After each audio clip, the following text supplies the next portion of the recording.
Le meilleur et sûr moyen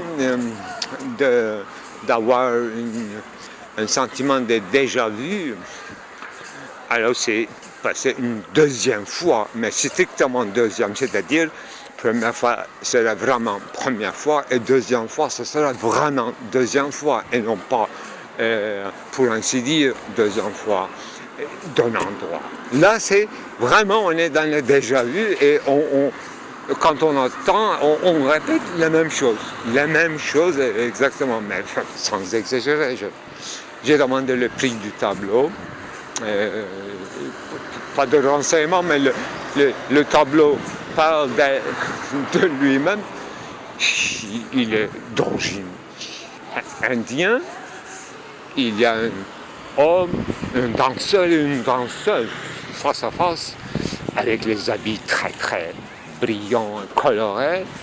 Et ils dansent. Deux personnes au début sont trop religieux, c'est-à-dire c'est pas un Shiva et tout, c'est pas du tout mythologique. Ce sont des gens avec leurs habits traditionnels et le tableau est enrichi avec les paillettes cousues ou collées. C'est bizarre, ça fait vraiment populaire.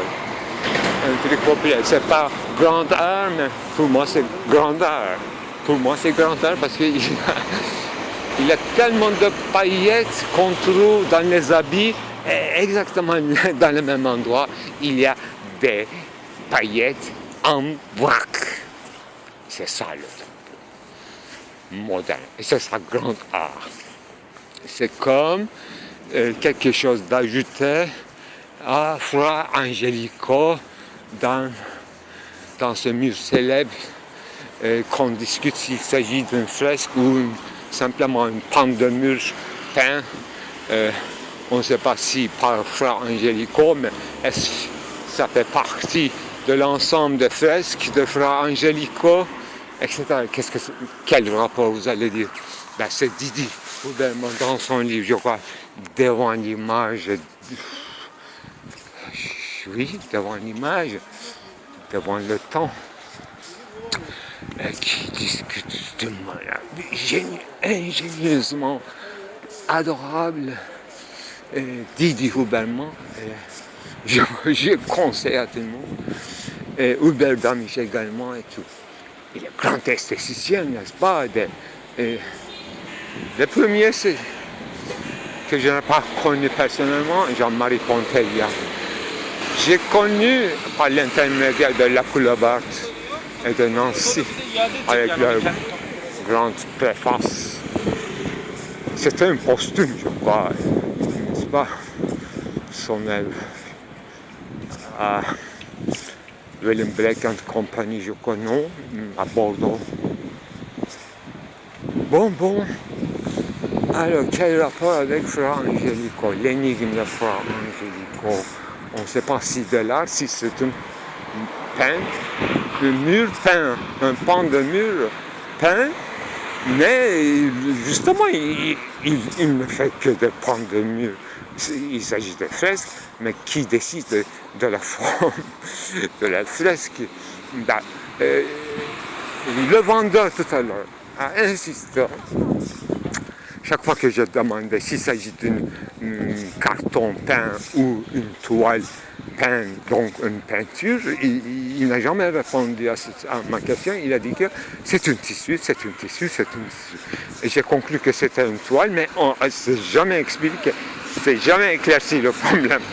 Donc c'est un tissu, ça veut dire que les habits, les tissus, et le toile aussi tissu, et les paillettes aussi en vrac. Donc j'achèterais un morceau de tissu, c'est-à-dire un habit indien. Qu'est-ce que ça veut dire? Est-ce que de l'art ou est-ce que j'achèterais de l'art ou des habits? Est-ce que j'achèterais un fresque de Fra Angelico ou simplement une pente de mur peint en blanc? Perhaps pour cacher une autre œuvre d'art qui était refusée, qui était trouver dangereux, dérangeant, ou pour les raisons strictement spirituelles de révélation christique. Qui va décider? Qui va décider? Je vous demande. La question devient vraiment, pour moi, étourdissante. Bon posé. Celle qui s'impose, ce n'est pas une invention de ma part. Les références sont exactes. C'est peut-être grâce à Didier Huberman que cette portion, ce genre de questions devient possible d'être posées dans notre époque qui n'était jamais posée par Panofsky, ni Winkelmann, ni règles, ni... on peut multiplier la liste, mais il ne faut pas hypothéquer tout. Mais il y a un homme qui se ressort de tout ça, c'est Aby Warburg. Qu'est-ce qu'il se posait comme question sur l'art, banalement posé? Eh oui, il jouait, évidemment, il jouait l'approche de Aby Warburg contre l'assurance de l'iconographie dite panofskienne, qui dépasse bien sûr Panofsky lui-même. L'approche origine-copie, c'est la réalité de la reproduction d'une idée platonicienne. Voilà quel rapport avec un tissu, un habit indien, habillé, mis porté par quelqu'un, un danseur et danseuse, et un tissu qui mime deux personnes, danseurs et danseuses, qui portent des habits indiens et en paillettes vraies.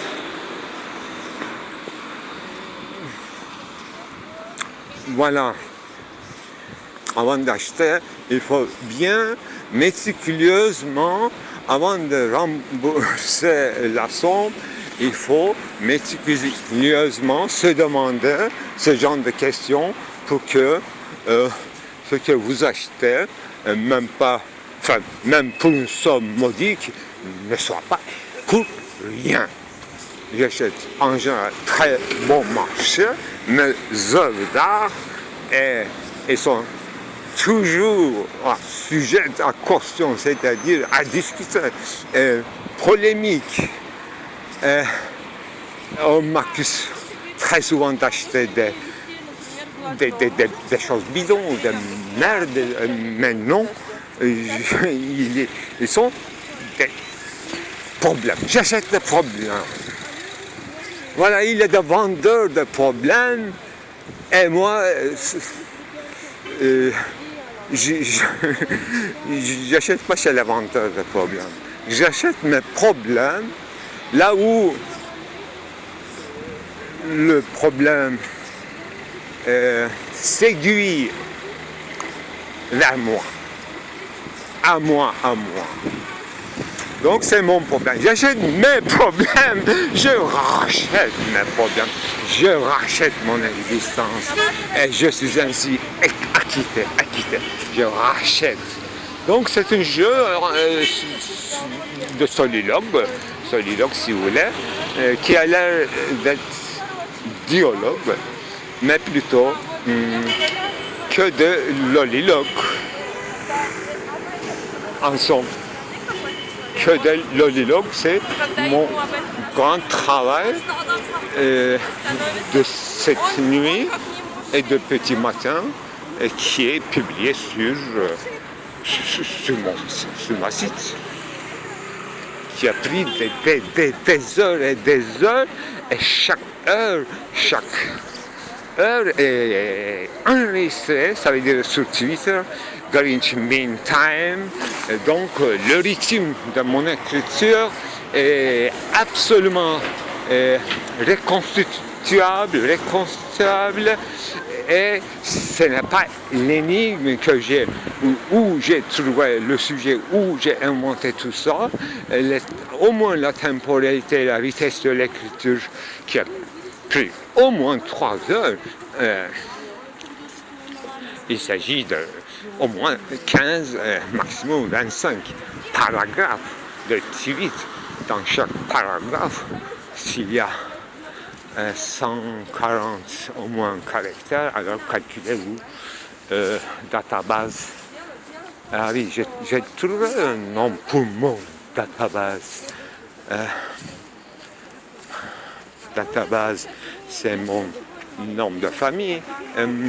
Base, ça commence avec base, database. Alors, comment singulariser database? Base à data, non. Voilà, database, data, base, c'est-à-dire, abréviation, c'est la première syllabe de mon de famille. Donc, mon nom officiel, c'est Bass. Patricia Cass, moi, c'est Monsieur Bass. Bass. En tout cas, dans la prononciation française, selon l'écriture. Sinon, c'est Bach. Bach, comme Bachelard. Et alors, database, c'est moi. L'état, c'est moi. Spectacle, c'est moi. L'informatique, c'est moi. L'histoire de l'art, c'est moi. Bon, c'est une belle égocentrique. Le soleil égocentrique de Louis XIV fait tomber son ombre très loin dans la ville. Même trop loin. Il est allé trop loin dans la ville. Son ombre est devenue plus grande que son pays, comme plus grande que la Chine, comme la carte imaginaire de Chine commandée par l'empereur chinois et comptée par Jean-Louis Borges.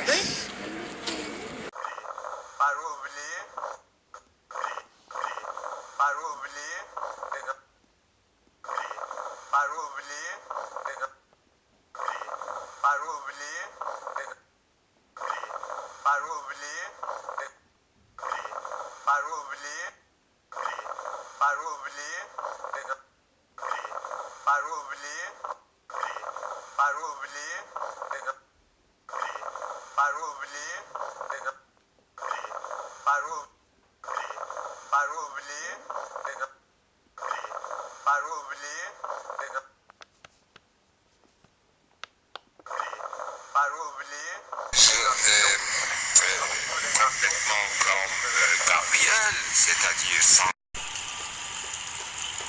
ce qui va se passer. Nous entendons depuis des siècles et des siècles. Et il y en a des éclats. Et tu veux dire Élie, Elia, ok. J'en ai fait 2, 3 Elias. Il y en a un Jésus qu'on appellerait dès lors Issa. J'ai tout prévu. Oui, monsieur. Ali t'est arrivé.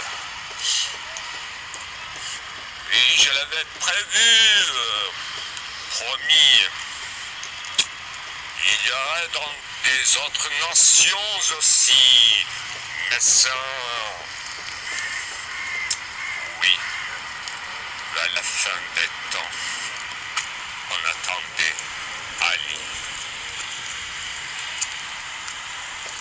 Et je donnais des sauts sur le fond et l'interdiction de parler et écrire clairement ces choses qui n'appartiennent qu'à moi. Nous emportons les sauts et le silence. Tant mieux. Vous vous retirez